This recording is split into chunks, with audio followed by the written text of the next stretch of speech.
जय मसीह। आज 15 मे 2021 तदनुसार 1 जेठ 2078 शनिबार। आज हामी माथिल्लो कोठाबाट हेर्नेछौँ। आजको शीर्षक छ सबैलाई आँप। आज हामी परमेश्वरको वचन भजन 107 को 4 देखि 9 सम्म पाठ गर्नेछौँ। उहाँले तिनीहरूलाई सोझो बाटोबाट डोर्याएर एउटा सहरमा पुर्याउनु भयो जहाँ तिनीहरू बसोबास गर्न सके। तिनीहरूले परमेश्वरको अचूक प्रेमको निम्ति र मानिसहरूप्रति उहाँका आश्चर्य कामको निम्ति उहाँलाई धन्यवाद चढाउन्, किनभने उहाँले तिर्खाएकाहरूलाई तृप्त पार्नुहुन्छ र भोकालाई उत्तम पदार्थले उहाँले सन्तुष्ट पार्नुहुन्छ। आमेन। भजन 107 वा 9 लाई लेखक यहाँ जोड दिनुहुन्छ, किनभने उहाँले तिर्खाएकाहरूलाई तृप्त पार्नुहुन्छ र भोकालाई उहाँले उत्तम पदार्थले सन्तुष्ट पार्नुहुन्छ। आमेन। लेखक आफ्नो अनुभव र विचारलाई यहाँ यसरी प्रस्तुत गर्नुहुन्छ। हरेक गर्मीयाममा मेरो छिमेकीमा भएको आँपको बगैँचाले प्रशस्त फल फलाउँदछ। त्यहाँ फलेर झरेका फलहरू जोसुकैले सित्तैमा लान पाउँदछन्। त्यहाँ वरिपरि जसै हावा लाग्दछ तब सयौं पाकेका आँपहरू भुइँमा झर्दछन् र मैले पनि उक्त फलहरूलाई टिपेर वर्षभरि पुग्ने गरी फ्रिजभित्र चिसो पारी राख्दछु। जब हाम्रो सहरमा इर्मा भन्ने आँधीले क्षति पुर्याएको थियो तब हाम्रो सहरभरि नै करिब 1 हप्तासम्म बिजुली गएको थियो।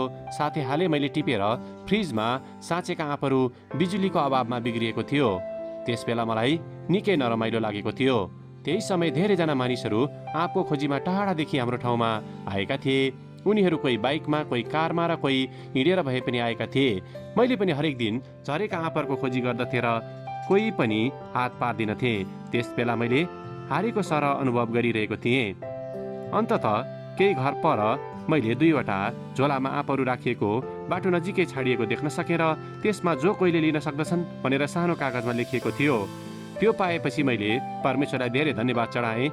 यद्यपि त्यस समय मैले केही पछुतो भन्ने मानिरहेको थिएँ, किनकि यसअघि मैले अरू मानिसहरूले हाम्रो सबै आँप लिएर गए भनेर उनीहरूलाई मनमाने दोष लगाइरहेको थिएँ, जुन यथार्थमा मेरो आफ्नो फल थिएन। र यही बीच एक्कासी मलाई आँपको उपहार कसैले छाडेर गएका थिए। उक्त दिन मैले यो कुरा सिकेँ कि परमेश्वरले उहाँको हरेक सृष्टिलाई जुटाउनु हुँदछ र उहाँले हरेकको भोकहरू तृप्त पारिदिनु हुँदछ।